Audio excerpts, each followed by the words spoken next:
Like moths to a flame, you've thrown caution to the wind for a glimpse into our world. Well, now you're in it. Welcome to Effed Up Stories.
Hello, everybody, and welcome to a new episode of Effed Up Stories.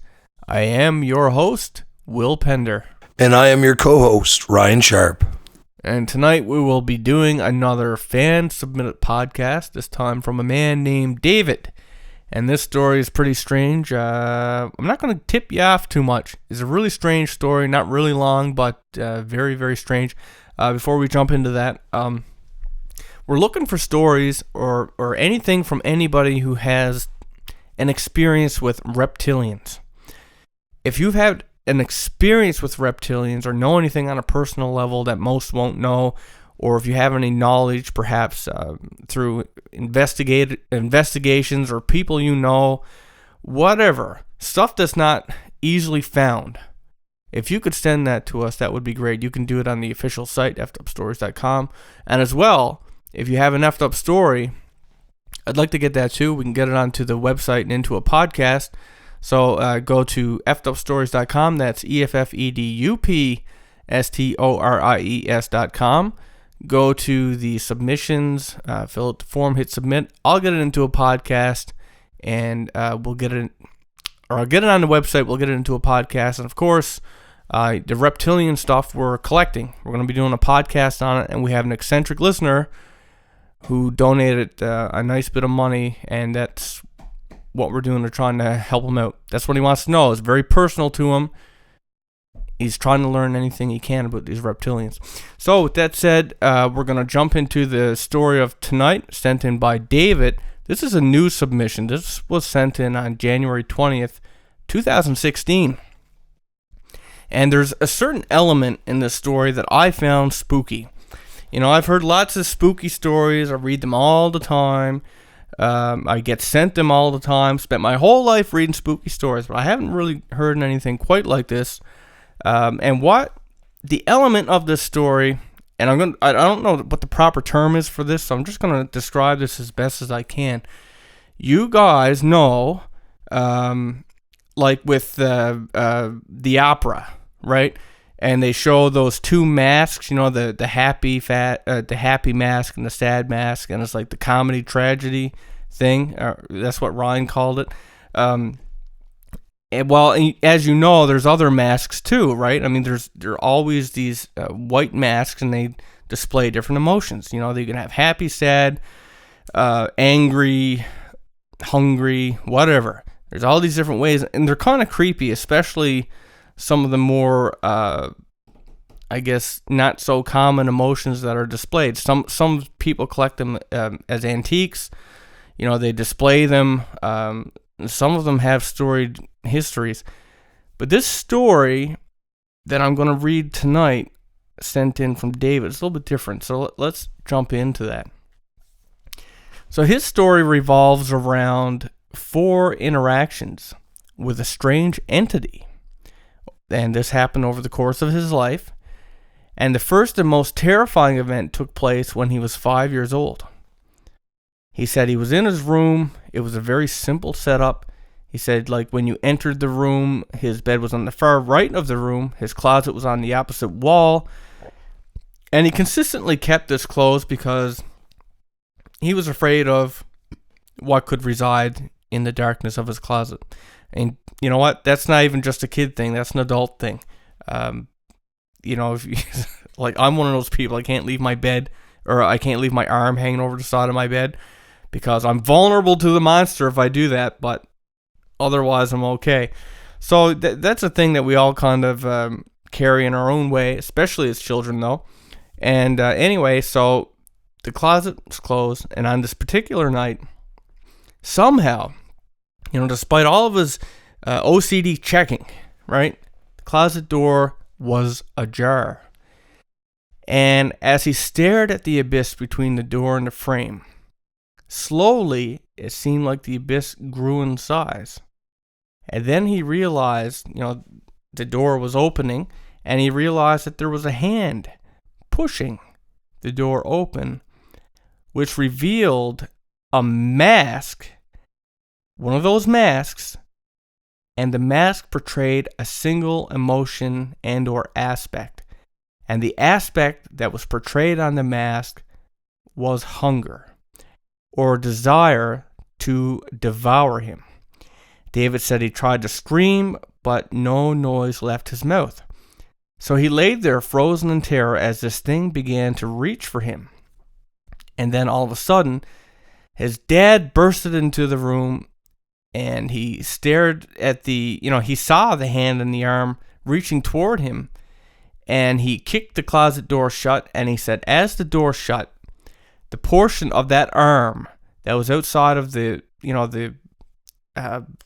closet door, he said it just turned to wisps of smoke. And, he said that his dad came over, he walked to the bed, picked him up, and then he spent the night with his dad in his room. He said the next event took place, this was 10 years later.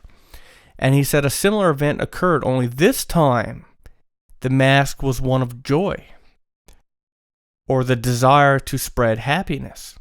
And he said the entity just waved at him from his closet until he waved back. So just picture that for a second, right? I mean, he's probably a teenager at this point. How old did he say he was in the beginning? He was 5, so he's like 15. And, he's lying in his bed. The door slowly creaks open. I mean, it's dark, but you can still kind of see, your night vision's kicked in. He sees this hand push the door open. And another one of these damn creepy masks is on it. This time it's a happy mask, but I mean, it's still creepy, right? Yeah. And it just looks... Pennywise the clown, like the smile, too. Yeah, he did. So, I mean, you got this thing here with this mask in his closet, right? And it's just smiling at him, staring at him like a mime or something like that, waiting for him to smile back. That's almost more creepy to me than the first one. And he said, once he did wave back, then it slowly closed the door behind him. I mean, what is that? That's bizarre, right? I mean, you're lying in your bed, you slowly see this door open, this black entity, like this wisps of smoke of an entity, and a hand pushing the door open, and this creepy smiling mask staring at you, waving and smiling until you wave back, and then it slowly closes the door behind it. Still that creepy smile. It's not just bizarre, it's absolutely horrifying. How could you get back to bed? I'd never sleep in that house again. Oh, me either. That's foobar, man. I'd build a tree house with a moat. That's pretty good. Okay. All right. So that's crazy. Let's get back on with the story.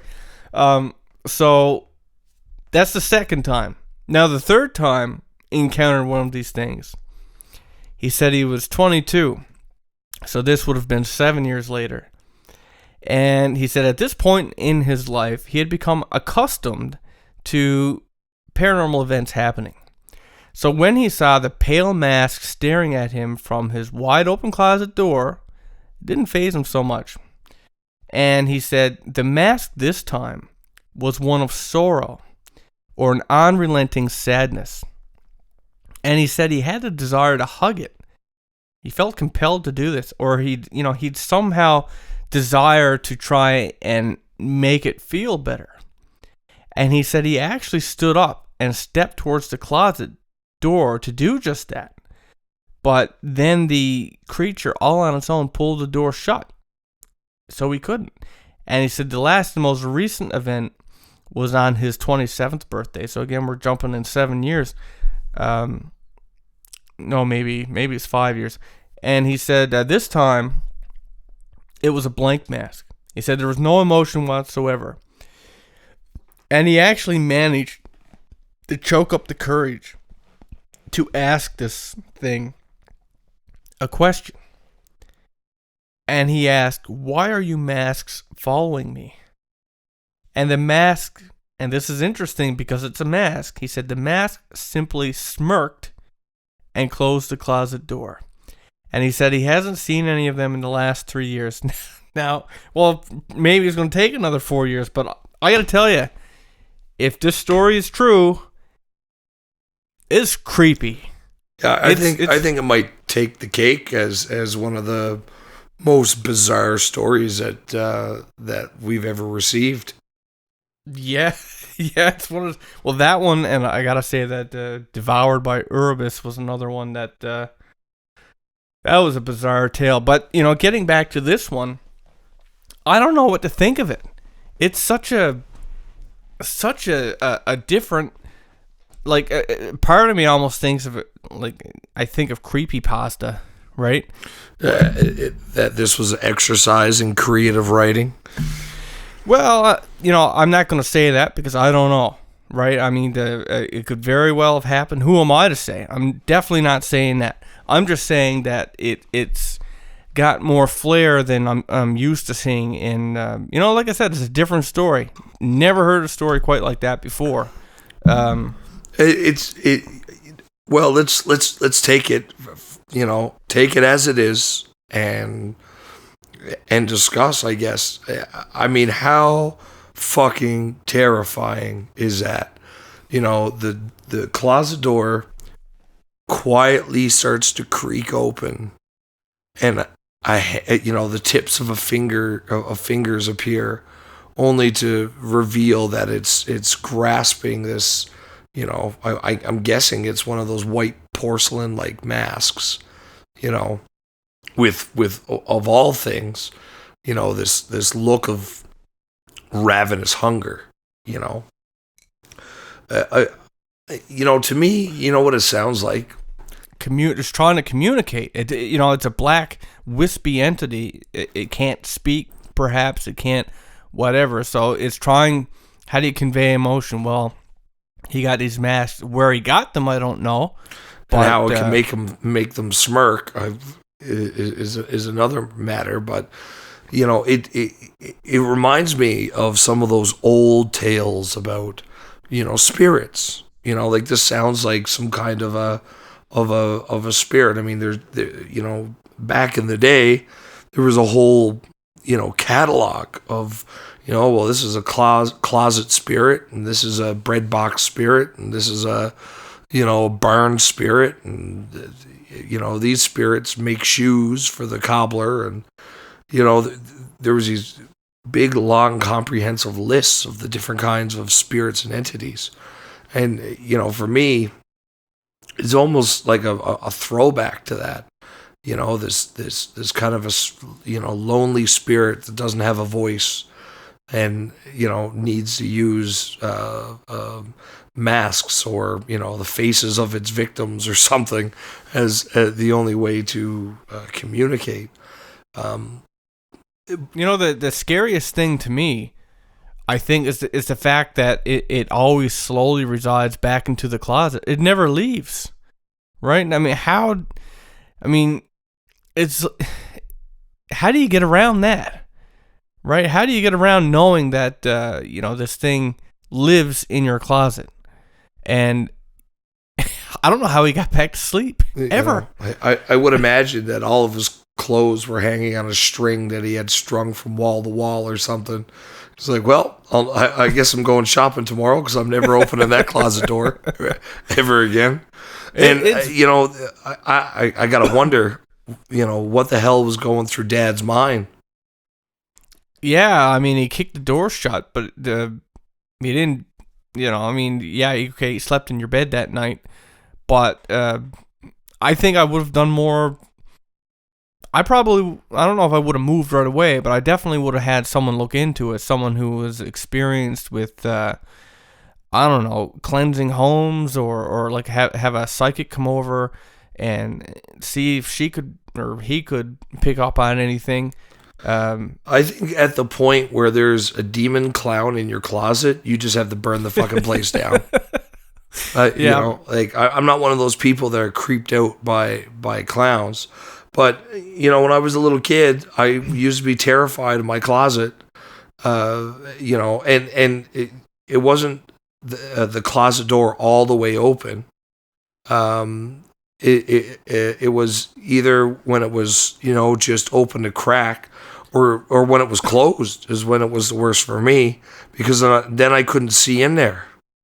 Yeah, right? well, So at one point, I actually took, like when I was a kid, I had my parents take the door right off my closet. Right? Problem solved. Well, I think part of the issue for people is not knowing, the part about being scared is not knowing the potential of what could happen, and then you have your imagination. But I remember, lying in bed as a kid, and you got your door open to crack or whatever, and I could just keep visualizing like a zombie or something like that, just like, falling into the doorway where I could see it or something like that. I mean, you keep your eyes sharp on that the corner of the door there, and you're just like almost anticipating it happening. So imagine this poor guy's feeling looking at his, because he was watching his closet, right? He's sleeping or trying to sleep. He was already scared of it. He didn't need a monster in his closet. That's right. He was already scared of it. There's no monster yet. He's already scared of it. He's looking at his little crack, and he's just thinking, oh my God, it's getting bigger. And then all of a sudden, there's this fucking thing with a mask on, and it looks like a starving, and it's like, well, shit, what's he going to eat? I'm the only, thing in here that's got meat on it. Well, I guess, like for me, taking everything at face value, that to me there seems to be a bit of a psychic aspect to this as well. Because even as a 5-year-old, he was able to pick up on this look of hunger in the mask, right? Like he got that message, and then later on, it's a different mask, and he seems to understand what emotion is trying to convey. And then, later he's compelled to even go and hug it, like he has such an emotional reaction. So yeah, he has like a bond with this thing on some level. So I'm wondering if there isn't a psychic aspect to this as well. That is a good point. And then I guess I guess the next question would be, what could possibly be this creature's motivation? What message could it possibly be trying to convey? Well, that's what I've been trying to think of this whole damn time. Is it like a Blackbird of Chernobyl kind of a entity? Does it come to warn him about some kind of a future event? Well, do you think that that's what the different aspects of the mask was trying to convey? Like the one of hunger. Well, I'm not exactly sure. It's like, okay, you're going to be hungry in the morning, you should eat breakfast. Like, I don't think that's it. But, the one, for example, that showed sorrow, is that kind of communicating that there's going to be some kind of, tragedy in the near future. And then you got one with the no emotion. And you know what that made me think of? The no emotion made me think of those stories where somebody goes to a psychic to get their future told, and it's like, I can't see anything. I'm sorry, I can't read you right now. And on their way home, they get hit by a car because there was no future. if this thing don't have an emotion, is that its way of saying that, well, you're not going to have an emotion soon because you're going to be dead? You know, like, do you know what I mean? Like, well, I mean, it's certainly possible, but you know, like for something, you know, this is a very kind of a specific and very, you know, unique kind of a situation. And, you know, if I'm going to take everything at face value, take this guy's story at face value, and just think, you know, what are the implications of something like this, then, you know, I mean, personally, I would have to believe that there's some, you know, there's some kind of very important message attempting to be conveyed.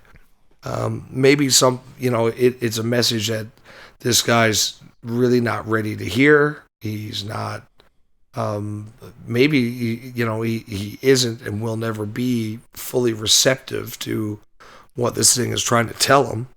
And, you know, I'm wondering at you know, how important that the message must be, for this very strange arrangement to, you know. Let's look at the different times that it showed up in his life, right? So it shows up when he's 5. Let's see where else this happened. He said like 10 years later it showed up again, so that made him 15, right? And let's see where else it goes. The third time 22? He was 22. So then it's 7, right? So we got what is it? 10. No, wait. First he was 5, then he was 15. So we got 10 years. Then we got 7 years. And I think it happened again at 7 years. Let me see. So he couldn't. 27th birthday. So that would have been 5 years. Is that right? 10, 7, 5. Right. So do any of these numbers have anything in common? You had 10, 7. It almost seems like it goes down by 2s after.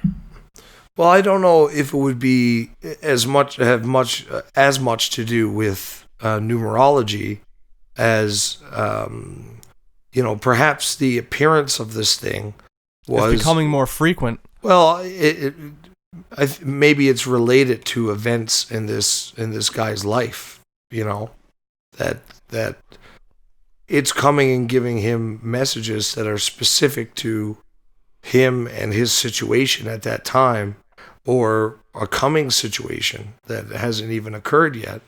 You know, but I guess that'll be up for him to decipher. You know, because he doesn't really give us any kind of background or say anything about what's happening in his life at this time. And I think that's probably going to be the most poignant, you know, bit of information is, you know, what happened just before you've seen this, what happened just after. You know, I'm sure there's some link to, you know, link with his day-to-day life and this event. That's a good idea, David. If you happen to listen to this, if you can think of any correlating things that have happened in your life along the same timeline as when these appearances of these masked creatures, that would be interesting to hear, just to see if we can find some kind of pattern or correlation as to why you know, you would experience this at that time. I really honestly, the part of this that I find so interesting is that it is so mysterious. All I can do is speculate. I have no idea why this would happen, but it's so creepy at the same time. So, with that having been said, I would be very interested to, you know, I don't know if we'll hear from David. I don't know if he regularly watches this show or not. But, you know, for you guys in the comments, you usually have very insightful notions and ideas. I'd be interested to see what you guys think of this story that David has sent in. What do you suppose this entity is, and why does it have these masks? What is it trying to communicate to David? Do you think he's in any danger? And so put that into the comments. I'm interested to see what you have to say. And with that having been said, again, if you have a story or an experience or knowledge that isn't otherwise easily accessible on the reptilians, we're looking for that. If you could send that in to me, we will be doing a podcast on it. Of course, we are sending it off to our eccentric listener who's looking for this stuff. And also, if you have an effed up story of your own, we'd like to hear that too, and we'll get it on the website and into a podcast if only you will submit it, which you can do at the official website, which is effedupstories.com. That's EFFEDUPSTORIES.com. Click the menu, go to submissions, fill out the form, hit submit, and it will be done. And with that having been said, I hope you guys enjoyed the episode. Coming up shortly, we will be doing an episode on the mandala effect. For those of you who aren't aware of it, be prepared to have your mind blown. And with that said, thank you for listening. We will catch you next time. Have a great night, everybody.